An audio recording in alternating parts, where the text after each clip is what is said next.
തൻ്റെ ശിഷ്യന്മാരുമായിട്ട് ഹല്ലേലൂയ മറുരൂപമലയിലേക്കൊന്ന് കടന്നുപോയി. സ്തോത്രം. എല്ലാവരെയും കൊണ്ടുപോയില്ല, 3 പേരെ കൊണ്ടുപോയുള്ളൂ. അപ്പോൾ കർത്താവിനൊരു ഇന്നർ സർക്കിൾ ഉണ്ടായിരുന്നു.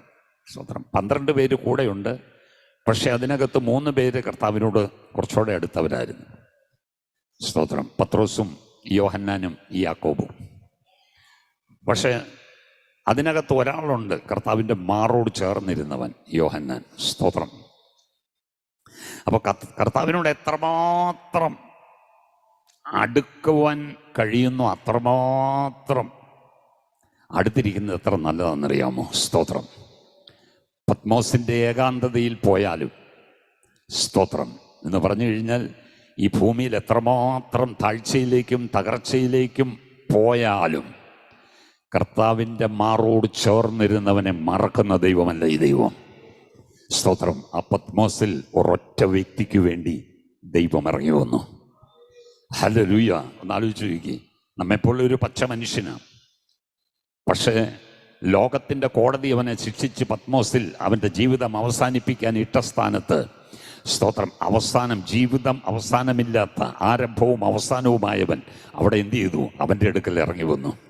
സ്തോത്രം. മരിച്ച യേശു അല്ല, മരിച്ചുയർത്തെഴുന്നേറ്റ് ജീവിക്കുന്ന യേശു.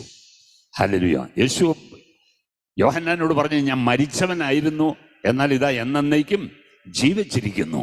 മാത്രമല്ല, പാതാളത്തിൻ്റെയും മരണത്തിൻ്റെയും താക്കോൽ എൻ്റെ കൈവശമുണ്ട്.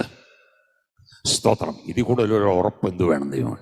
ജീവിച്ച് 3.5 വർഷക്കാലം കൂടെ ഇരുന്നപ്പോൾ പറയുക മാത്രമല്ല, സ്തോത്രം, ഈ മന്ദിരം പൊളിപ്പീൻ 3 ദിവസം കൊണ്ട് ഞാൻ അതിനെ പണിയുമെന്ന് പറഞ്ഞ കർത്താവ്, സ്തോത്രം, 3-ാം ദിവസം ഉയർത്തെഴുന്നേറ്റ് ഹല്ലേലൂയ മരണപാശങ്ങളെ അഴിച്ച ദൈവം ഇന്ന് പകൽക്കാലം നമ്മുടെ നടുവിൽ ഉണ്ട് കേട്ടോ.